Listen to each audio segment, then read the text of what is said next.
ये जहेज देखो। आइए मीरान साहब आइए, अब आगे आपकी छोटी साली है, इनसे बात कीजिए। मीरान सुनो, चलो दुल्हन की बहन के साथ बात करते हैं, देखते हैं कि जहेज कैसे हल्का होता है।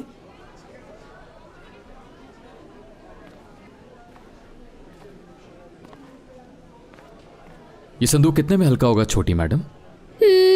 फिक्र ना करें, बाबा ने हमें पहले ही समझा दिया था कि आप इस घर के दामाद हैं और आपसे ज्यादा डिमांड नहीं शाबाश मेरी करनी। बेटी। और वैसे भी बाबा ने मुझे पैसे दे दिए थे, मेरे पास बहुत पैसे हैं, आपको चाहिए तो ले लें आप। ऐसा नहीं बोलते, चुप हो जाओ।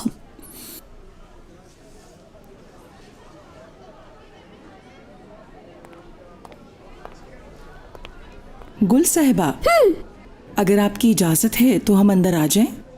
जी हाँ।